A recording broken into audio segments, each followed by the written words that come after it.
Kyle, before we let you go, because we're going to swap you out of here, I'm curious if you checked out the D23 stuff at all last weekend. A little bit. It's a weird thing where so much of that stuff, and by that stuff I mean like presentations at Comic-Cons and E3s, becomes public, and so much of that was me reading descriptions of things that people saw. Oh, really? You know So this is the big Disney annual convention. Confusingly, it's called D23. Kim Wallace was actually out there, but she wasn't able to be on this podcast, which is a bummer. But she did an interview with Nomura talking about Kingdom Hearts 3, so you can check it out online and stuff. But what stood out to you? Toy Story, Kingdom Hearts. That's it. I instantly thought of you, of course. Thought of you. You'll finally play Kingdom Hearts. I will. Which is absolutely ridiculous that you haven't played Kingdom Hearts. Like, I've tried. It made me nauseous. It just seems like I love Final Fantasy. If someone came to you and were like, Ben, what are some of your favorite things? What do you want us to make a video game about? I'd be like, well, I really love Disney and Pixar, and Final Fantasy is just one of my favorite things. If you could like wrap that all up into something, and I love being in wait for years in game development. That's really what I'm into. Anticipation. Stories that don't make sense. If they I saw someone made a good joke. They were like, finally, a Toy Story story with Kingdom Hearts writing. Finally, that's all that I've always wanted.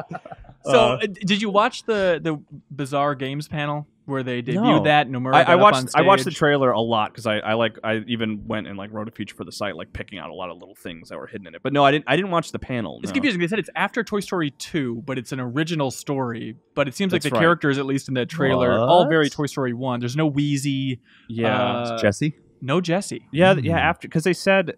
Sorry, I should have thought of Jesse before Wheezy. Yeah.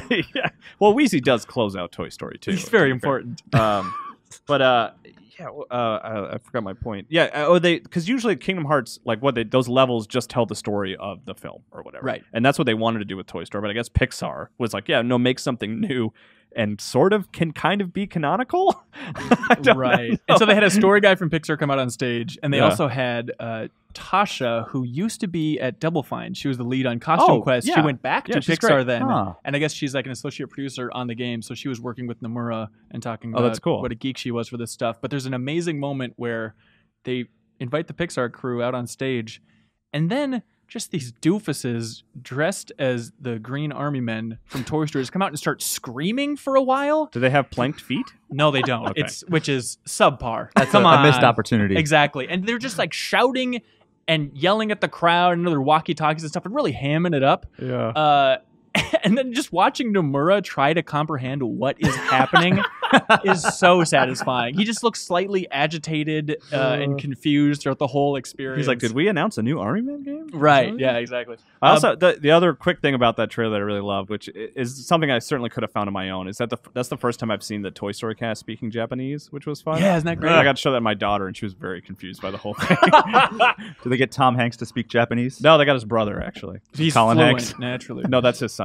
Yeah. Oh, it is. Okay. Learn the Hanks family. I'm sorry, I don't know the Hanks family. Tom Hanks' brother does all of Tom Hanks' voice work and stuff outside of the Toy Story films. So if you hear Woody talking in like a video game, that's Tom Hanks' brother. What? Yeah. Mm-hmm. This is trivia I never thought I knew. Wait, this is real? You're not making a Kyle? It's very true. Yeah. It's fun to listen to. And when fact? And when his brother isn't available, then they have Andrew Reiner just to scream. It clearly sounds like Tom Hanks whenever he yells. So I'm a big superhero guy. While we're on D23, I'm a big like superhero comics and movies and games guy. I was really looking forward to the Spider-Man stuff that Insomniac was going to bring because I loved what I saw at E3. And I was anticipating some big reveal at D23, and boy, was I disappointed. It was just a panel discussion. They kind of broke down some of the gameplay that they already showed at E3, but yeah. Yeah, but I mean, they also released like this video of like, all right, behind the scenes of Spider-Man by Insomniac Games, and it was like, we really like Spider-Man. We have a lot of passion for this franchise, so when we got the chance to make a Spider-Man game, we were really excited and passionate, and we were really excited, and we think we're going to do a good job. It was also a bummer with Battlefront. Oh yeah, they had another like behind the scenes video where it's like I thought they're finally going to go into single player because I'm really excited to see that single player campaign, but it's just more of I'm never going to learn about that single player little campaign. Glimpses, concept art. Well, they showed it at E3. They just haven't shown it publicly, which I really want to see what that actually is like and how big it is. But it was interesting just seeing. For years now, people have been screaming like, when is Disney going to start like farming out their licenses to amazing studios again? I feel like this was the first D23 where it felt almost like an E3 press conference, and it was just so strange to have now Disney pulling all these different companies in to develop games for them. So like on the same stage, they had Insomniac, Nomura from Square, then they had like Sanzaru representatives, the people who made the last Sly Cooper. Yeah, because they're making like a good fit. Yeah. A crazy Marvel VR game. Oh yeah, that seems like lots of a good fit. So it's just weird to have this outside company, assembling this Avengers of game development. Where it's like, oh, of course, these are the Disney developers now, kind of, sorta. So it's fun to watch. Capcom back in there, maybe. Oh, we can also mention Wreck-It Ralph 2. Sounds insane. I don't know if you read about it. Did you read about this? No. They showed a clip where apparently Vanellope interacts with all the Disney princesses. What? Like they got all the voice actresses back who are alive to do. So like she'll be one that was dead. They brought her back for this. They rubbed a microphone against her throat. But I guess they go to like, because the big thing about Wreck-It Ralph 2 is they go online and they go to like a Disney website, and Vanellope hangs out with like every Disney princess, which just sounds nuts. Like I'm very curious to see this. Didn't they say Nintendo was involved this time around? They were last time. It's just that Mario wasn't in it. That's right. Yeah, but they were totally, because Bowser was in it. Yeah, yeah. I remember Ben Reeves interviewed the director Rich Moore, and he said that one of the things was they had the Badanon where they had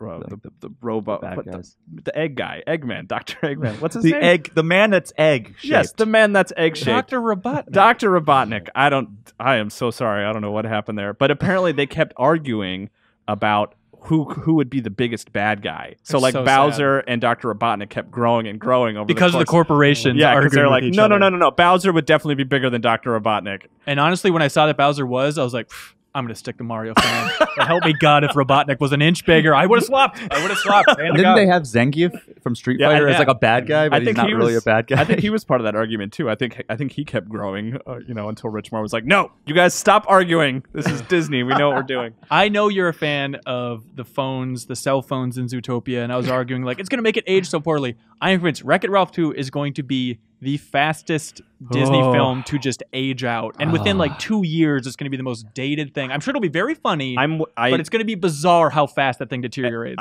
The fear is that they like internet meme humor. Yes. Let's go fidget spinners, Right. Like, let's have a big piece about Uber in this film or other like hot tech companies. Like, man, that stuff is gone so quickly. Yeah, fingers crossed that they don't lean into that too much, because the entire movie is them going around the internet. Well, yeah, but not like the meme culture of the internet. Just like use it as a means to like, to meet everybody in assorted Disney universes. But like Wreck-It Ralph worked really well because they looked to the past of video games. So yeah, for sure. Thank you so much for watching this excerpt from the Game Informer Show podcast. You can subscribe to the audio version and listen to new episodes airing every Thursday. We cover big games on the horizon, games that we've just reviewed. We have long-form developer interviews, a lot of fun stuff. So check it out every Thursday.